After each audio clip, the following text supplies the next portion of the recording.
I'm going to critique on this article. We make 11,000 per month and own a newly MOP Clementi HDB. Should we upgrade to a bigger condo or buy two for investment? The story starts like this. We are currently residing in Clementi and our 4-room flat reached MOP last year in 2023. So I'm curious as to which Clementi HDB has just reached, and if I'm not wrong, it's probably this, Clementi Cascadia. This plot of HDB flats are beside Clementi Primary School and actually walking distance from Clementi Mall, so the location is fantastic. My wife currently draws an income of $4,450 in her new job.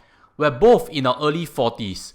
For myself, I'm drawing a fixed salary of $11,580 per month including allowances, and we plan to have kids soon. Actually, it's a bit weird because the title reads, we make $11,000 per month.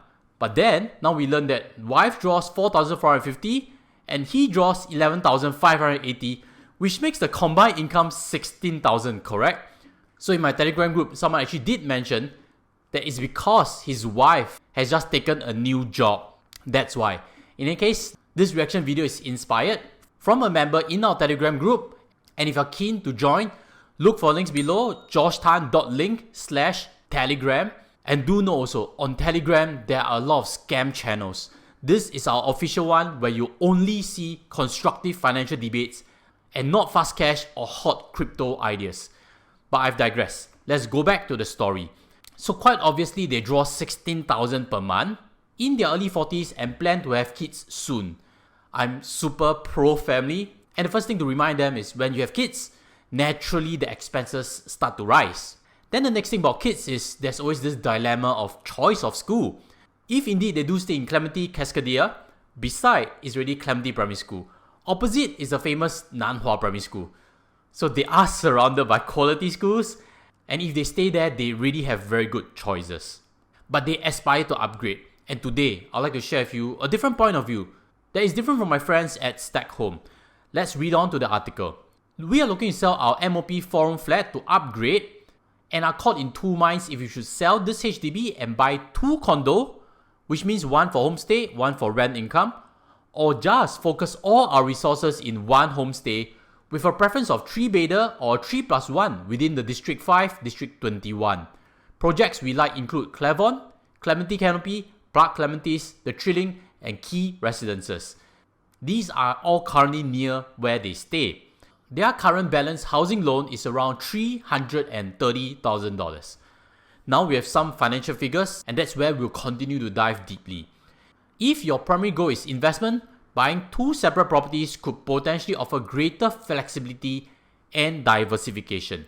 I don't agree on diversification because it's still Singapore residential market, and if you buy in the same cycle, it's going to go up and down roughly the same. But definitely agree that it offers greater flexibility. You can sell your investment property very easily, especially if you need cash flow. You could rent out one property for additional income while living in the other. This approach could also provide an opportunity for capital appreciation from both properties, potentially increasing your overall return if the right developments are chosen. On the other hand, combining your funds to purchase a larger unit for own stay may offer a more comfortable living space for family. Now coming to here, I'd like to give my point of view. Home is home. Don't put too much pressure on capital appreciation. The run we've seen in property markets for the last 7 years is very short. Everybody in Singapore's net wealth has increased. But moving forward for the next 7 years, there is no guarantee that it will increase or increase at this pace. Then the point of if you buy one large home is more comfortable, I do also want to sound out. Robert Kiyosaki has this saying, home is a liability. Because you stay in it, it doesn't generate you cash flow. Whereas an investment property is an asset. When you stay in a big home, do note it's a liability. And speaking about big homes, I've also seen some private clients staying in dual key units whereby they portion out one for rental. I think that's pretty smart, but it doesn't seem to be what they are leaning towards. Let's continue reading on to find out more details on budget breakdowns. Looking at the units around your flat, the average selling price is $1.025 million. I'm going to do a quick check. From my guess, I think this is an accurate average price. It goes to show 4-room HDB newly minted BTO is going at $1 million already. This is a good windfall for the couple, and hopefully I can debate and raise very valid points that keep them prudent in their next choice. And take note, at this point of time, there are definitely a lot of property agents knocking on the doors to suggest for them to sell and upgrade. If you have previously owned a house that's MOP, you kind of know what I'm saying. One is mentioned also, if this selling price was to come to fruition, minusing off the outstanding loan, the CPF plus accrued interest to be returned is $317,000. When we less both of these off, that gives the amount of cash that can be milked out from the sale of this property. So the entire analysis as we read is between buy two with a combined value of $2.3 million or to buy one big house at $2.27 million, which is the 3 or 3 plus 1 bidder. Assuming the figures presented are correct, let's deep dive a bit further on affordability. Through this first part, we can quickly see that the CPF funds for husband would be $211,000 after the sale and the wife at $129,000.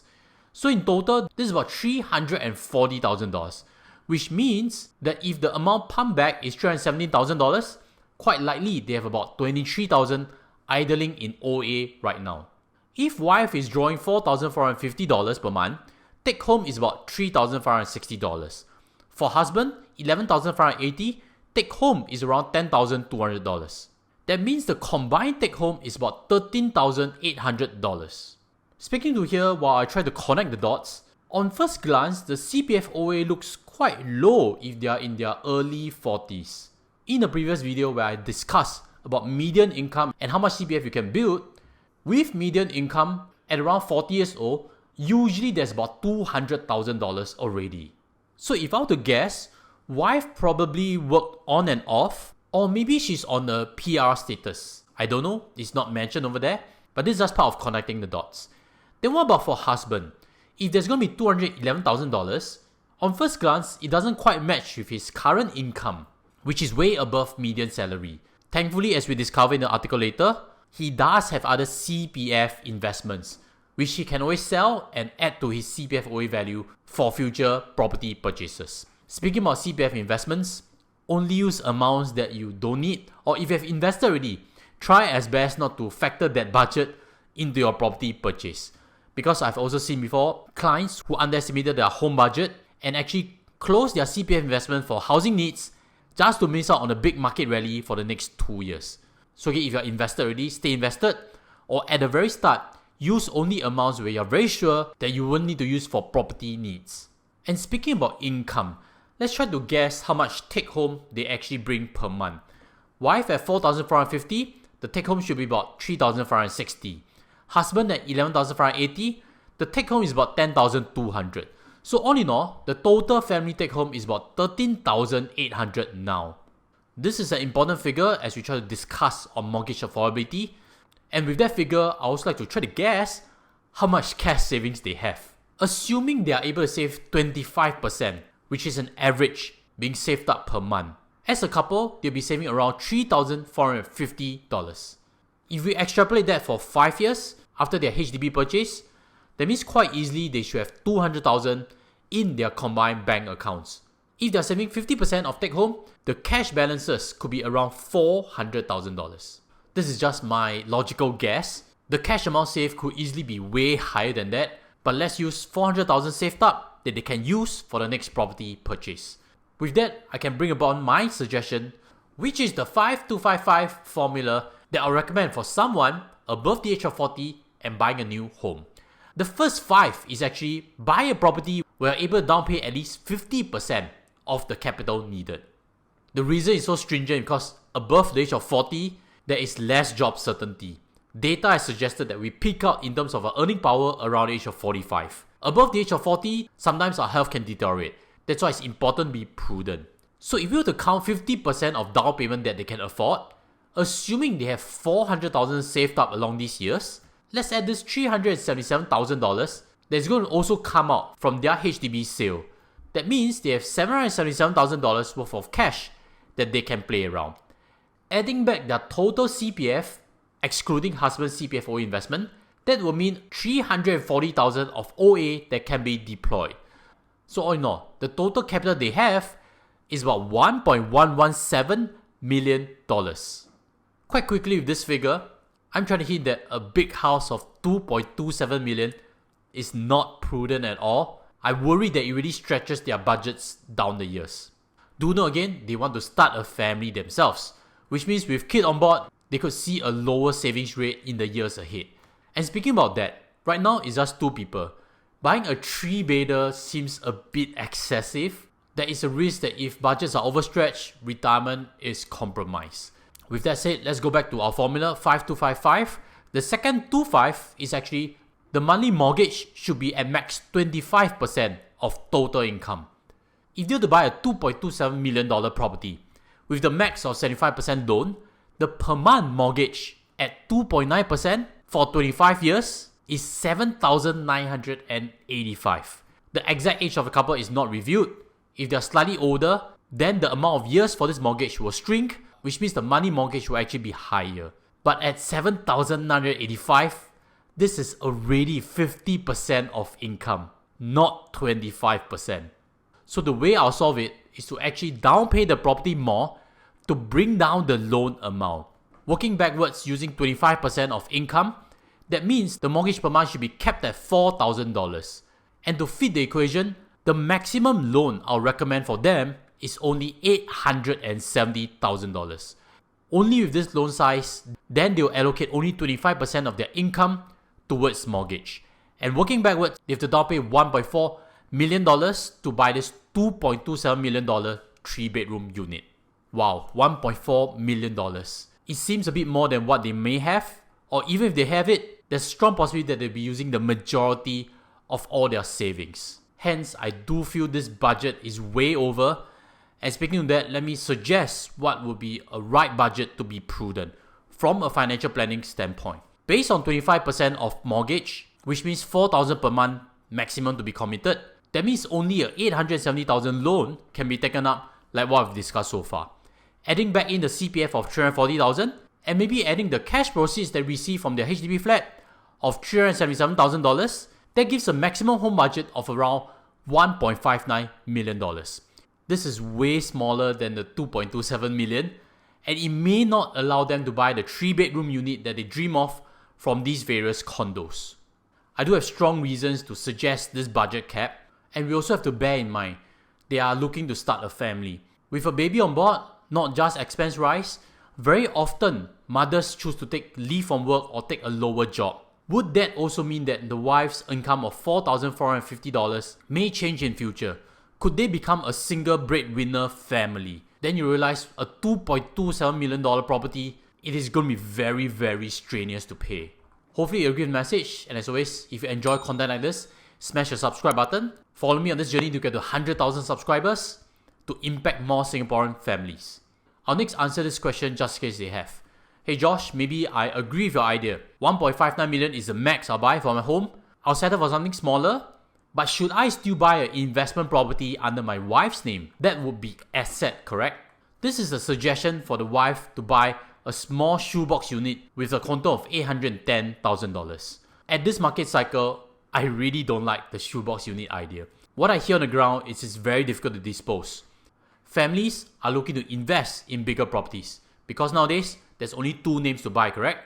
One husband, one wife for a couple, and those who are very keen in properties would want bigger size so that they can stretch their quantum.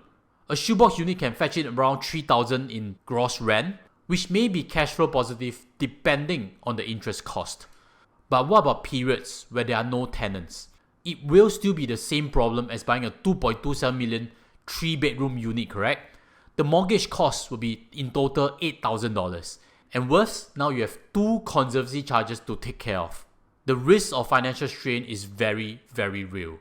On this channel, I advocate for prudency a lot, and since you stuck with me right to the very end, let me shock you with some numbers on how difficult it is to pay off mortgage by age of 55. Just now, I've suggested the max loan that you should aim for is $870,000. Take a quick guess, by age of 55, how much remaining mortgage is still there? The answer, $421,000. Quite a big amount, correct? And let's go back to the first scenario, which is if they have taken a $1.7 million loan to fund this $2.27 million 3-bedroom unit. How much mortgage is left at age of 55? The answer? More than $800,000. How to pay $800,000 off and plan retirement? I think other than an inheritance coming in or massive pay increments along the years, the couple would very likely be forced to downgrade. Personally, I don't quite like that idea. I like very much more the idea of retiring at age of 58, and that's something I've shared in this previous discussion. If you haven't seen it, check it out. I have strong reasons to suggest why this might suit you also. If that's enough for me, I'll see you there. Take care as always. Goodbye.